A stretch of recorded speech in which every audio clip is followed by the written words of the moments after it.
uma palavra de avivamento, uma palavra que eu gostaria e oro ao Senhor, que seja uma palavra profética para o nosso ministério, para a nossa igreja, para a vida de cada um de nós. Que Deus traga uma nova realidade para as nossas vidas. A Bíblia nos diz: agindo o Senhor, agindo Deus, quem poderá impedi-lo? Um dos sentidos desse texto é começando a mover o Senhor. Quem poderá detê-lo no seu mover? Há um mover de Deus, há um tempo de Deus.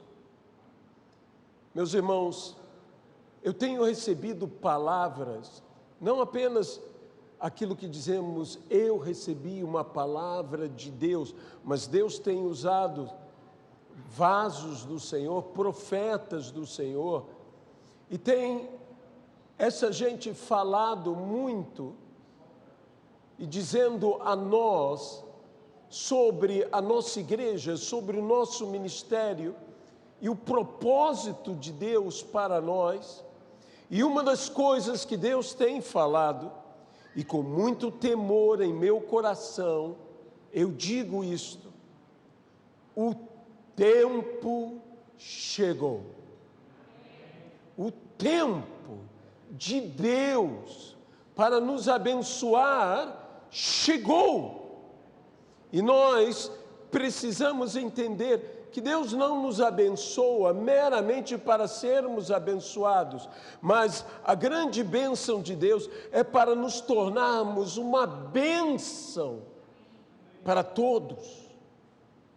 Para todos. Então vamos orar pedindo ao Senhor que Deus nos fale.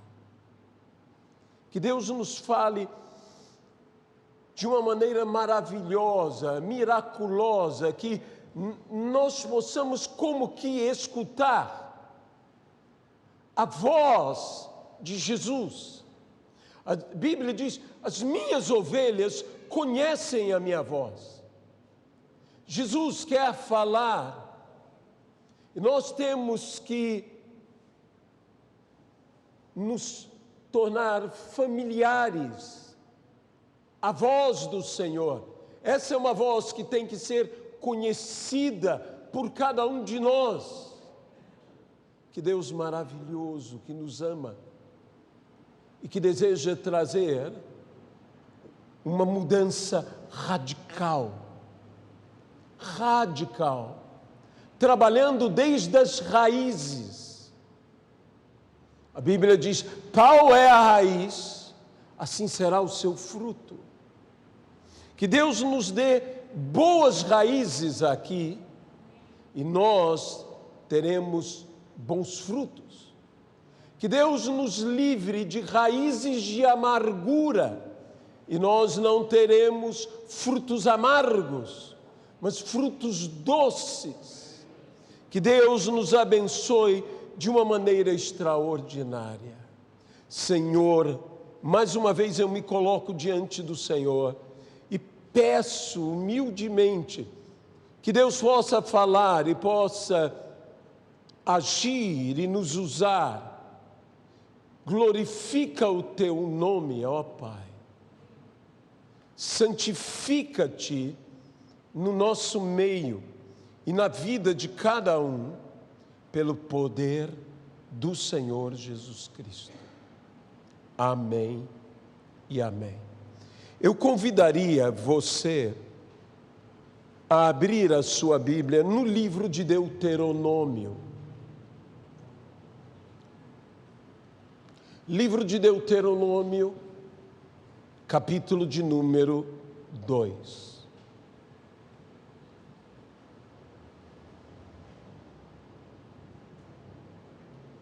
Versículo de número 3.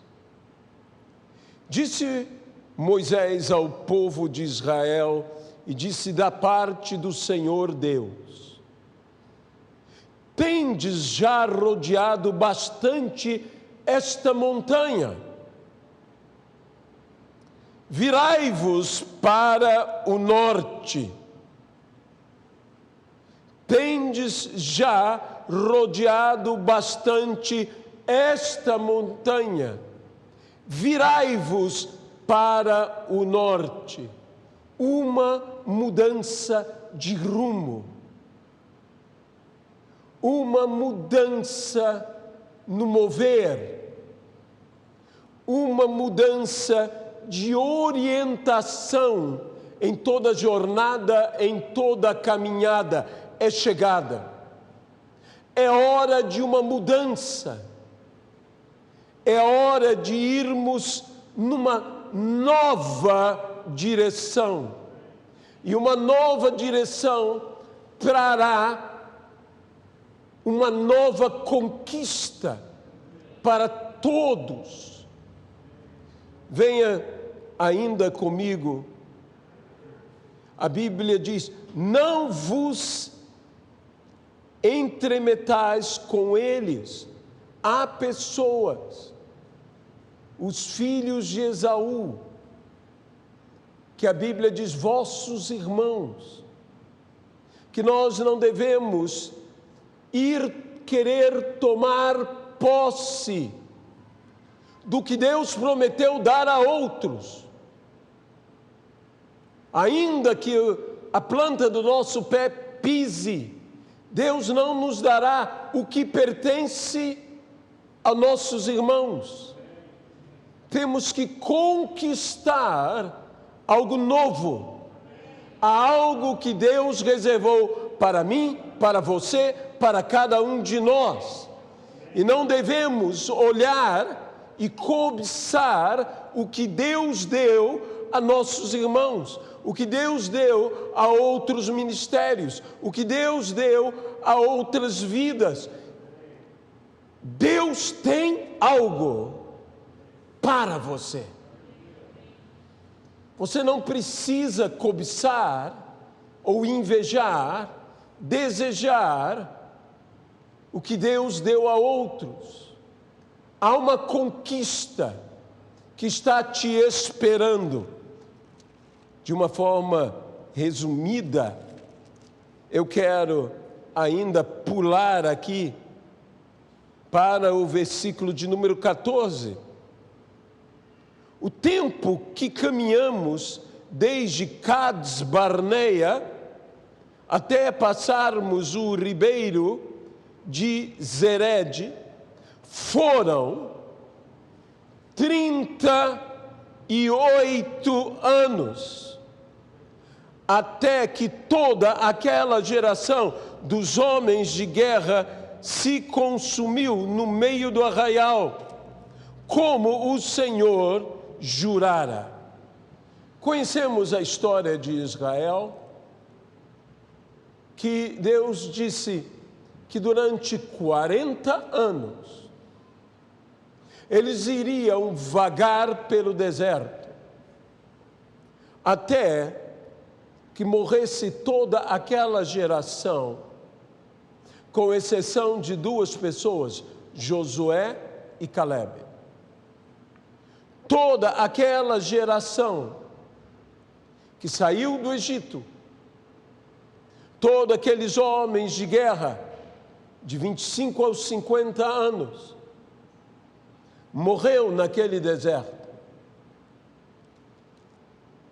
E nós geralmente falamos, e Deus não lhes deu conquista, até que se completasse os 40 anos, mas de fato, a conquista começou não no 40º ano, mas no 38º ano. Porque a partir do 40º ano, eles conquistaram a terra que estava além do Jordão.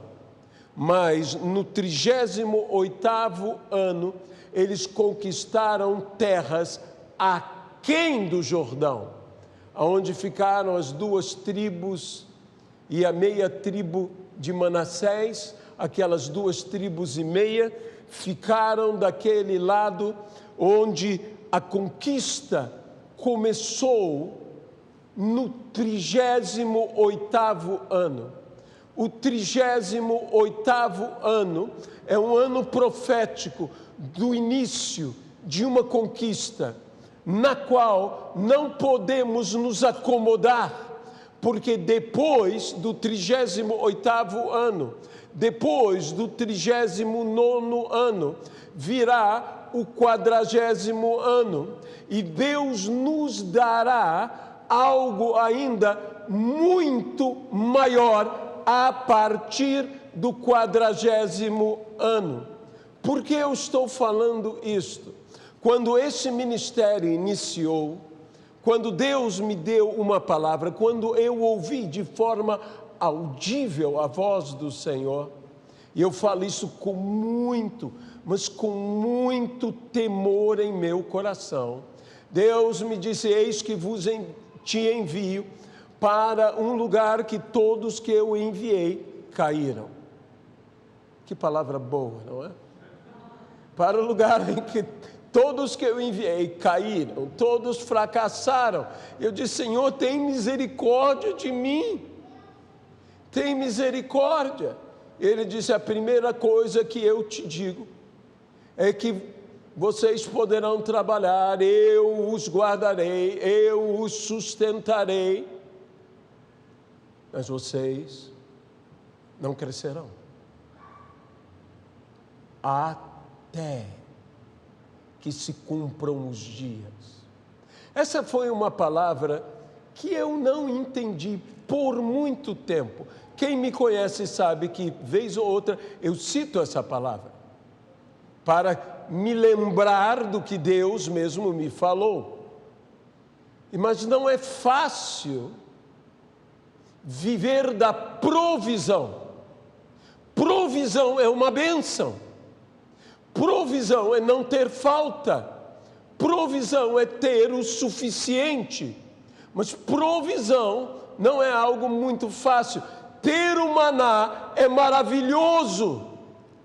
E quanto mais que o maná representa algo extraordinário, porque é o pão do céu. Mas o verdadeiro pão do céu é Jesus Cristo. Ter o maná é lindo. Andar no deserto com o Senhor, não nos faltando sombra, não nos faltando calor, não nos faltando água, não nos faltando maná, e até mesmo não nos faltando a carne quando necessário. Mas a abundância não está na provisão. A abundância está na conquista. Há uma terra que mana leite e mel que nos espera. Por melhor que seja a provisão, e eu louvo a Deus pela provisão, e eu espero que você louve a Deus pela provisão, pelo maná. O que Deus deseja não é que permaneçamos sempre na provisão, permaneçamos sempre no maná, mas que sejamos fiéis e Ele possa nos forjar no meio da provisão, no meio também da provação, porque com a provação Deus traz a provisão, mas depois com a conquista Ele traz a abundância, porque a abundância está para os dias da conquista, para a terra que mana leite e mel. E há uma terra que mana leite e mel esperando por você, esperando por mim, esperando por todos nós. 38 anos. Deus é capaz de encurtar o juízo. Por quê? Porque a graça do Senhor, a misericórdia do Senhor, o amor do Senhor é sobre qualquer juízo do Senhor. Porque até na sua ira, Deus se lembra da sua misericórdia. Ele não alarga aprovação, Ele não alarga também o castigo, Ele encurta o juízo, porque Deus tem um desejo de nos abençoar. Por isso Davi foi sábio quando escolheu se cairia com seca, ou se cairia na mão dos inimigos, ou se cairia com pestes, ou melhor, Davi escolheu: quero cair na mão do Senhor. Por que, Davi? Porque o Senhor se arrepende do mal. O Senhor se arrepende do mal. O Senhor nos ama. O Senhor sempre encurta o caminho, sempre encurta o tempo. O Senhor deseja, Ele diz que Ele se apressa, e a bênção de Deus se apressa para nos alcançar. Aleluia por isso. E então, o que nós esperaríamos que fosse necessário chegar o 40º ano, não, foi no 38º ano, Deus disse: já rodeaste demais essa montanha, já rodeaste demais essa montanha, mudem o rumo, mudem de direção, vão agora para o norte, vão, e eu começarei a dar conquistas. Não tomem nada dos outros que eu também prometi a eles dar, mas eu começarei a dar conquista. O Senhor disse: hoje, versículo 25, começarei a meter terror e medo de ti aos povos que estão debaixo de todo o céu. Os que ouvirem a tua fama tremerão diante de ti e se angustiarão. Eu irei à frente de ti. Eles te temerão. A nossa luta hoje não é contra sangue, nem contra carne, mas contra principados e potestades, contra poderes dominadores deste mundo tenebroso, contra as forças espirituais do mal nas regiões celestes. Hoje, Deus começará a botar terror em todo principado, em toda potestade, em todo poder tenebroso, em toda a força espiritual do mal nas regiões celestes. Deus começará a colocar terror. Eles nos temerão, eles nos conhecerão e teremos autoridade sobre essas coisas pelo nome que está acima de todos os nomes, o nome de Jesus Cristo. Durante 38 anos, Israel foi preparado, foi forjado para uma conquista. E estando prontos, no 38º ano, começaram a conquistar, começaram a vencer. Venceram o rei de Esbom, venceram a Og, outro rei, o rei de Bazã. Começaram a vencer, começaram a conquistar. A tua conquista está próxima de você. A nossa vida vai mudar radicalmente. Por quê? Porque o tempo é chegado. O tempo é chegado. Basta de rodear essa montanha como vocês têm rodeado. 38 anos rodeando. É por isso que eu tenho que falar com muita fé. Você sabe quantos anos tem a nossa igreja e quantos anos ela fará? Desde que Deus falou a primeira vez. Nossa igreja tem 37 anos e vai completar agora 38 anos. 38 anos. 38 anos que nós temos estado debaixo do mover da nuvem, embaixo do mover da coluna de fogo, mas não chegando a lugar nenhum, rodeando e rodeando e rodeando e rodeando e rodeando e rodeando. Eu não preciso falar mais. Por maior que seja um líder como Moisés, que coisa estranha é seguir a Moisés e rodear, e passar ao lado da terra que havia Deus prometido dar para eles, e não entrar. E a promessa continua fiel, e Deus é fiel, mas eles não entravam. 1 ano, 2 anos, 3 anos, 4 anos, 5 anos, 6 anos, 10 anos, 11 anos, 12 anos, 13 anos, 20 anos, 21 anos, 22 anos, 23 anos, 30 anos, 31, 32, 33, 34, 35, 36. Quando chegou no 38º ano, uma palavra. Já rodearam muito. Mas o Senhor não disse que era 40? Não, já rodearam demais. Deus não aguenta mais, a sua graça o obriga a nos abençoar. A sua graça o obrigou a abençoar aquele povo. A sua graça obrigou já a dar conquista. Mas o Senhor prometeu nos dar as terras que estão além do Jordão. Deus disse, já podem começar a conquistar aquém do Jordão. Já há terra para vocês aqui. Eu darei mais do que eu disse que daria. Aleluia! Nós estamos com uma expectativa, mas Deus dará mais do que Ele prometeu. 38 anos de voltas. É como se Deus dissesse, e como se todo o povo gritasse, basta! Basta de rodearmos essa montanha.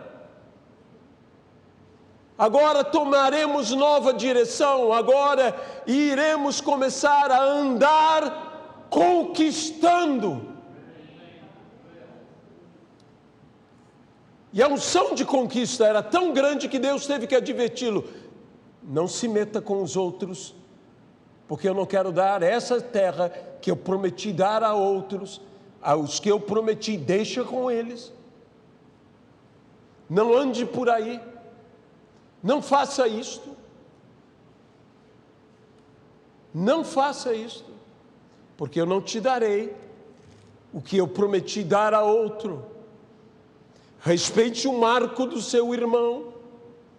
A Bíblia diz, maldito aquele que mexer o marco do seu irmão, que o mover do lugar. Nós não podemos. Nós temos que ter todo este cuidado. Nós temos que ter esse temor, respeitar outros ministérios, ser bênção para outros ministérios. Uma palavra que Deus nos deu há muitos anos a respeito do ministério dessa igreja é que nós seremos amados por todos os ministérios. Nós seremos amados por todas as igrejas. Glorifique a Deus por isto. Um basta. Quando acontece um basta, a Bíblia nos fala no livro de Gênesis, no capítulo de número 45, no versículo de número 28, nos fala de Jacó, que vivia uma prostração, que vivia um luto por José, filho amado, que Jacó equivocadamente pensou estar morto, que Jacó declarou, eu descerei ao túmulo com meu filho, voltando os filhos de Jacó do Egito e relatando a ele as boas novas. As boas novas o Filho está vivo. O Filho está vivo. Essas são as boas novas. E nós também estamos proclamando as boas novas. E a proclamação das boas novas o Filho está vivo. Jesus Cristo ressuscitou. Aleluia.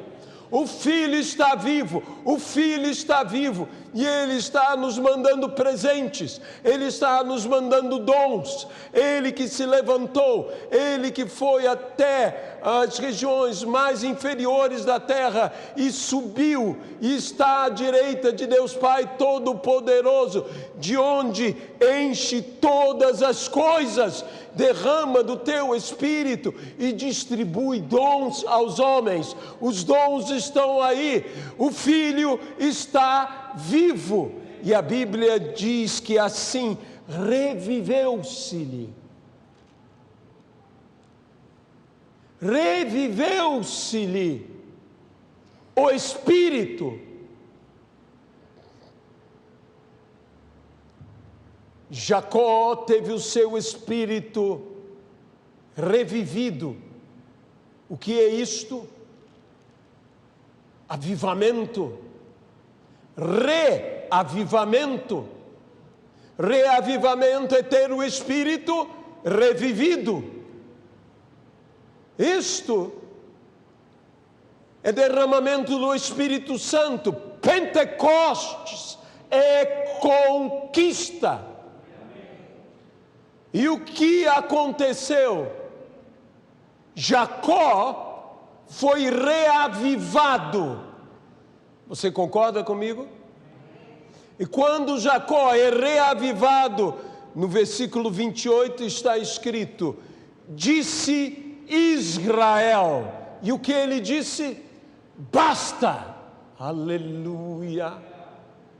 Uma palavra de autoridade, uma palavra de poder, uma palavra que eu e você temos que proclamar hoje aqui. Basta!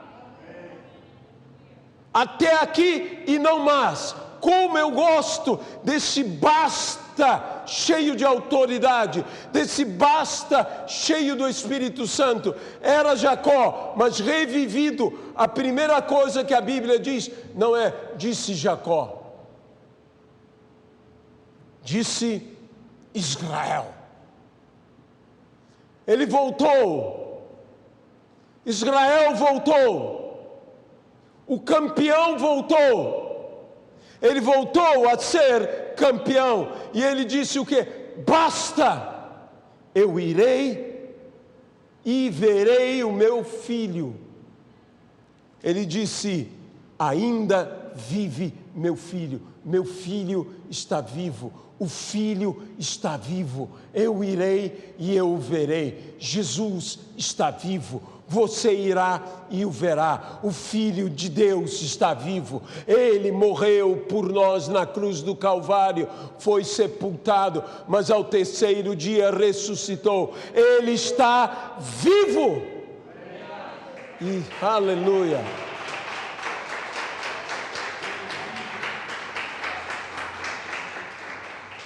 Se Ele está vivo, então eu estou vivo. Como nós dissemos hoje pela manhã, Ele ressuscitou, então eu ressuscitei. Já não mais a morte opera em mim, mas o que opera em mim é a vida.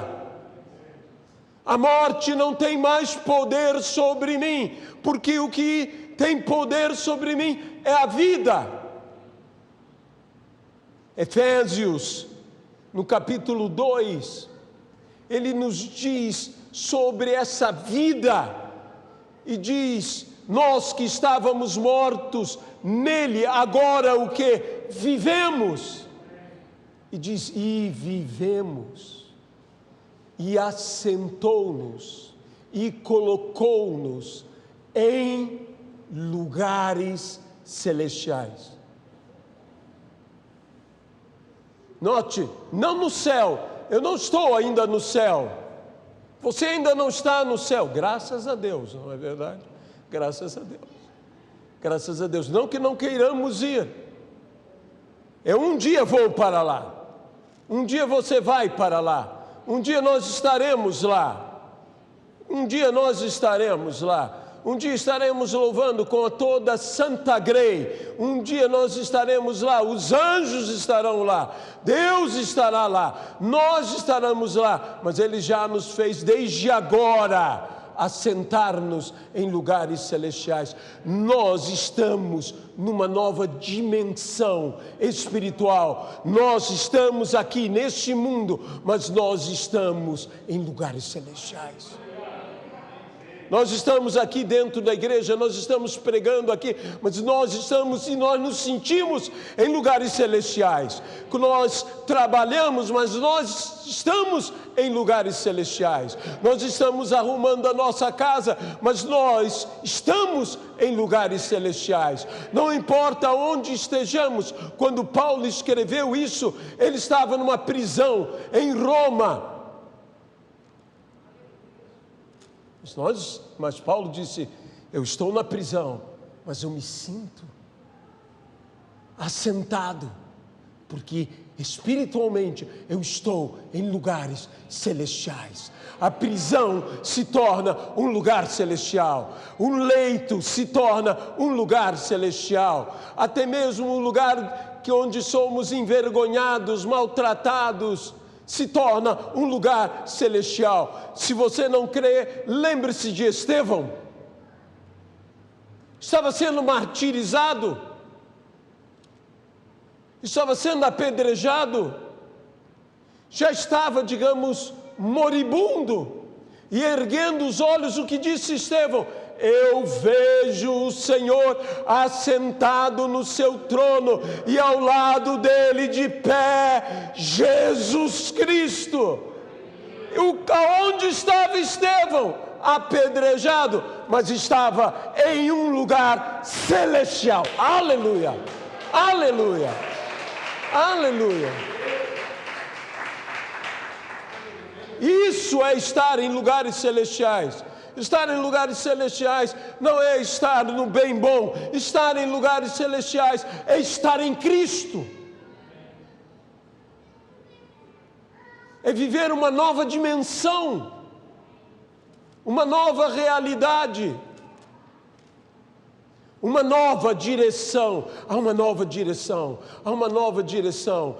As coisas vão mudar, a sua vida econômica vai mudar, a tua vida de saúde vai mudar, a tua vida emocional vai mudar, a tua vida vai mudar. Por quê? Porque Deus está nos dando, a mim e a você, a todos nós, uma nova orientação, uma nova direção. Bênçãos chegarão. Eu, como disse pela manhã e volto a dizer aqui, eu não estou aqui para pregar um triunfalismo, um evangelho fácil. Não, evangelho é coisa séria. Evangelho é pregar a Cristo e este crucificado. Escândalo, loucura, isso é evangelho, mas evangelho é poder de Deus para a salvação de todo aquele que nele crê, para que não pereça, mas tenha a vida, e a vida eterna. Hoje se fala muito de conquista material. Não há um problema nenhum de você conquistar, há um afã por conquista, por glória, por fazer coisas grandes. Vamos fazer coisas grandes. E nos apoiamos e pegamos textos e falamos, a casa, a igreja que temos que fazer tem que ser grande, tudo tem que ser grande, porque o nosso Deus é grande e tudo mais. Meus irmãos, o nosso Deus é tão grande que não importa o que você faça, ainda é pequeno. A casa do nosso Deus tem que ser grande, como diz a Bíblia. Por quê? Porque o nosso Deus é grande, mas Ele é maior que essa casa. Ele é maior do que tudo que possamos fazer. O importante não é se nós fazemos algo grande, o importante não é se nós fazemos algo grandioso. Sabe o que é importante? tudo que venham a fazer, querem obras, querem palavras, façam para a glória de Deus. Isso é que é o importante. Se fizermos tudo para a glória de Deus, que façamos coisas grandes, aleluia, mas que façamos para a glória de Deus, que sejam grandes, que sejam pequenas, mas tudo que venhamos a fazer, façamos para a glória de Deus. E não coloquemos a nossa ambição acima da nossa devoção, da nossa obediência. Basta. 38 anos vocês têm estado limitados. 38 anos vocês não chegam a lugar nenhum. 38 anos vocês estão como parados, dando volta, dando volta, dando volta. 38 anos vocês estão paralisados na sua conquista, paralisados na sua história.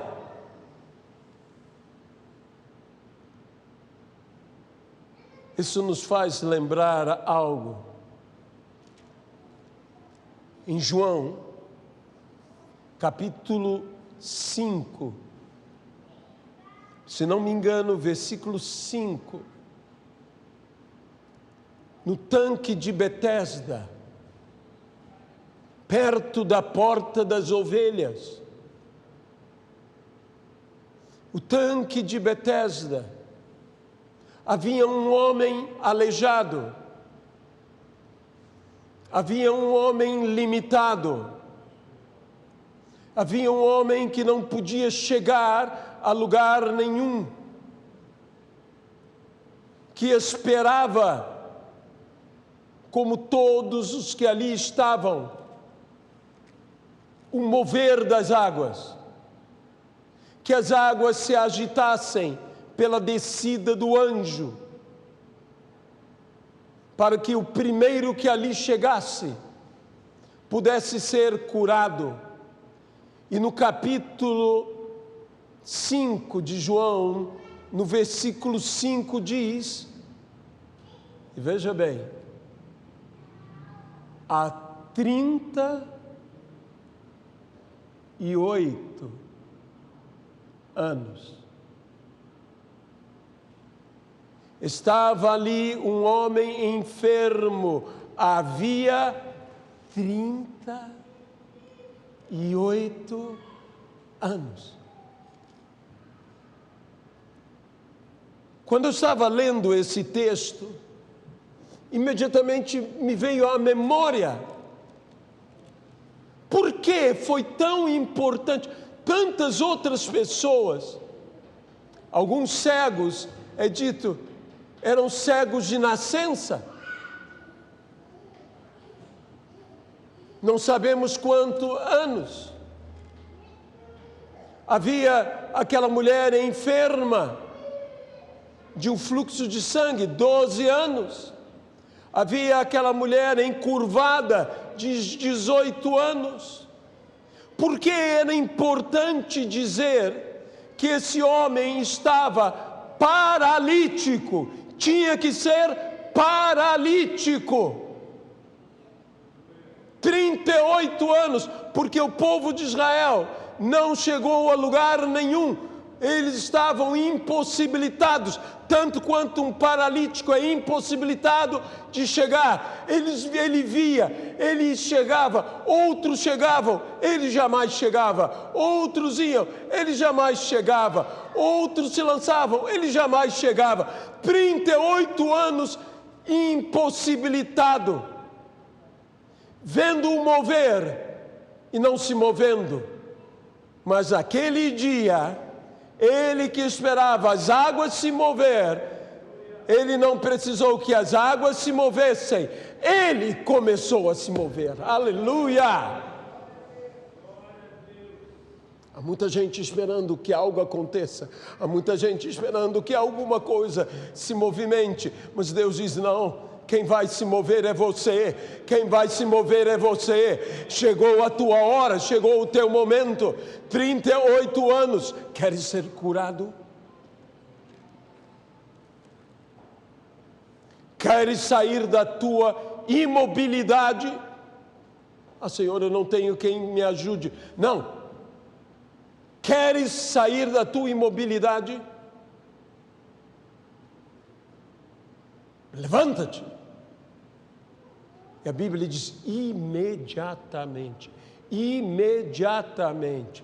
Volto a dizer, imediatamente. Nem mais um dia, nem mais uma hora, nem mais um segundo. Imediatamente.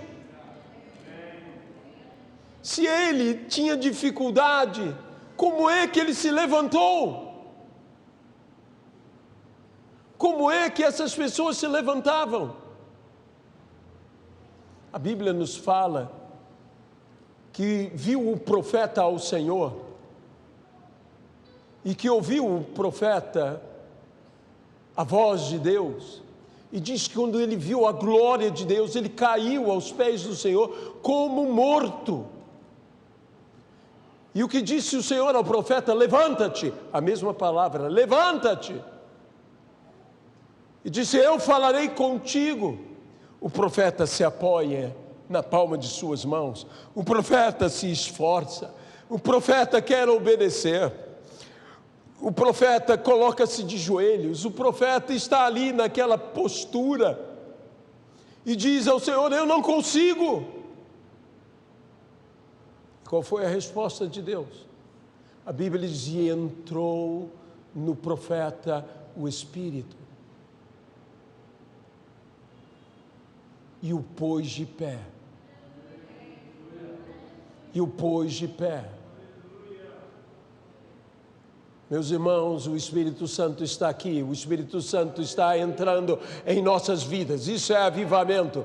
O Espírito Santo vai nos pôr de pé, vai nos pôr de pé. Nós não estamos para ficar restritos, nós não estamos para ficar limitados. No dia de Pentecoste, ali estava a igreja amedrontada, a igreja acanhada, a igreja trancada, a igreja fechada. De repente veio do céu um som como vento impetuoso, encheu toda a casa e eles foram cheios do Espírito Santo. O que aconteceu? Eles saíram.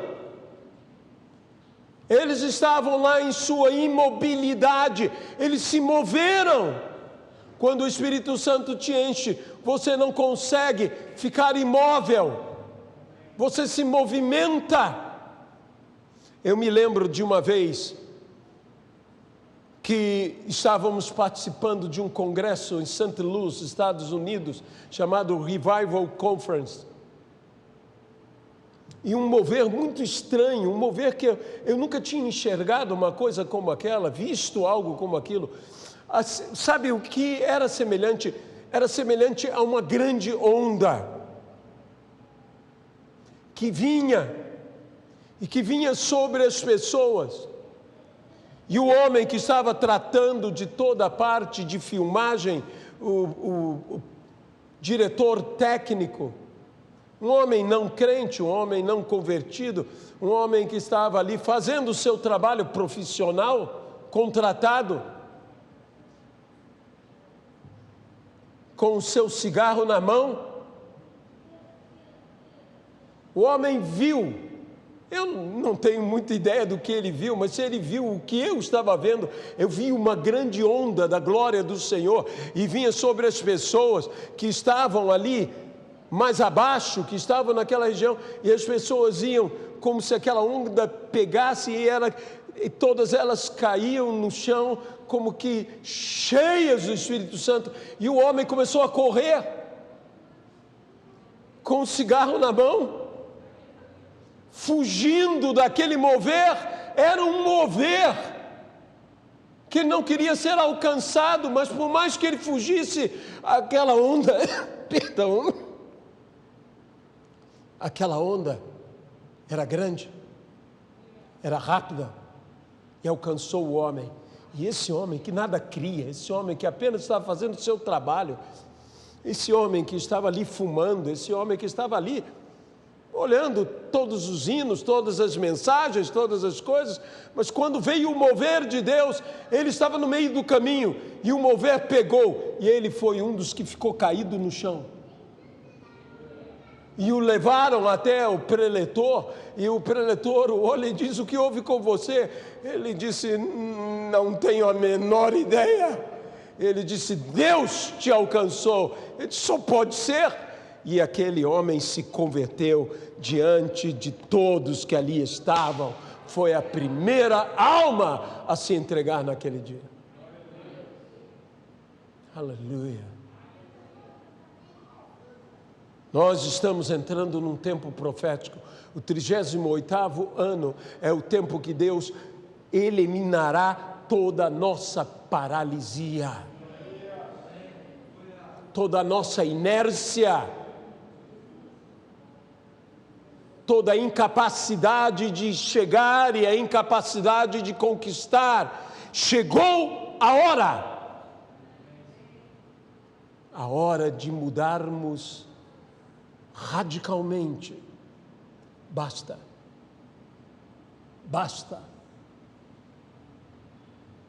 Eu irei e eu verei, porque o Filho está vivo. Você que nos ouve, você que nos escuta, aqui e pela live, você que tem ouvido falar de Jesus, mas tem tratado Jesus como se Jesus fosse algo muito bom, uma pessoa muito boa, boas palavras, mas ele morreu. E hoje você descobre, ele está vivo. Ele está vivo. E eu quero te convidar a dizer a tudo e a todos: basta! Eu irei e eu verei o Filho vivo. Venha para Jesus.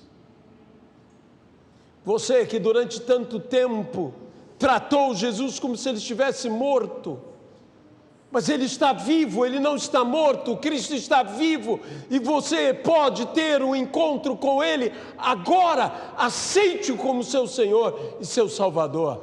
Você conhecerá um Cristo vivo. Vivo.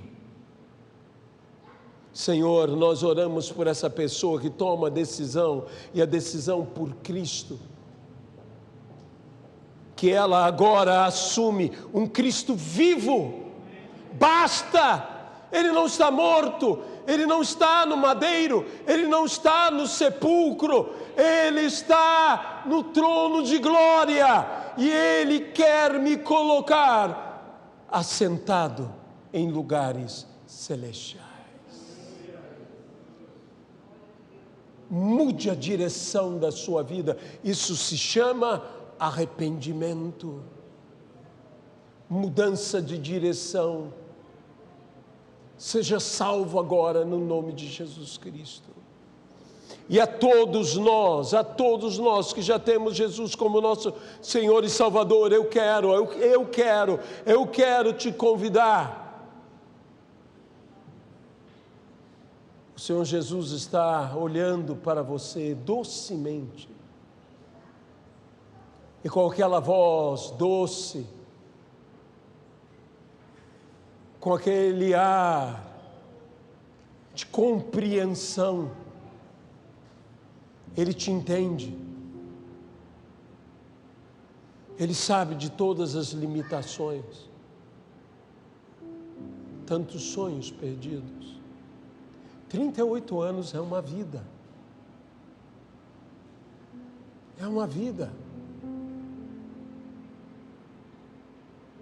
Possivelmente aquele homem viveu mais a doença do que a saúde. Mas Jesus agora diz: você quer? Você quer ser curado? Você quer uma mudança na sua vida? Você quer mover-se?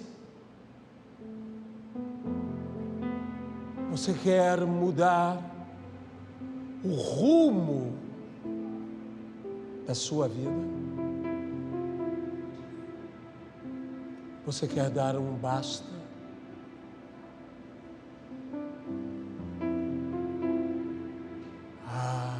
Você quer. Ele quer. E você quer.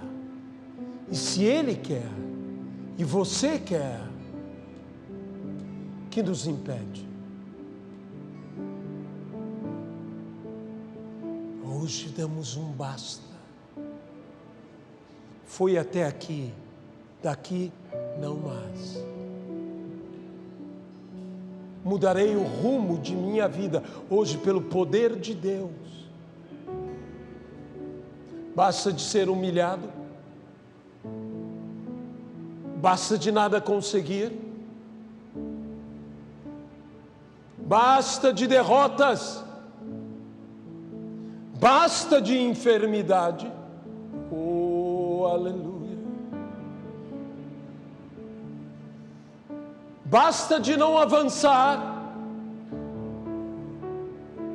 Basta. Já não mais rodeareis. Mude a direção. Mude a direção. Vamos ter uma mudança de direção hoje. Hoje, aqui e agora. Jesus, tudo que te pergunta é: você quer? Você quer?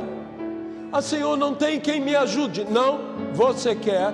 Ah, Senhor, outros chegam na minha frente. Não é isso que eu estou dizendo. Você quer? Sim, Senhor, eu quero. Basta. Aí quem está dizendo basta não sou eu. Aí quem está dizendo basta não é você. Aí quem está dizendo basta é Deus. E o Espírito Santo entrará em nossas vidas e fará. E fará. Por isso, ousadamente, eu disse, eu quero que essa palavra seja uma palavra profética. E o meu povo, diz a palavra, não será envergonhado. É hora de você ser abençoado. Oh, aleluia. Virão do norte, virão do sul, do leste, do oeste. Aquele que faz num dia uma nação existir, em um dia mudará toda a realidade de nossas vidas. A realidade do nosso viver é a realidade da nossa igreja, a realidade do nosso ministério. Basta!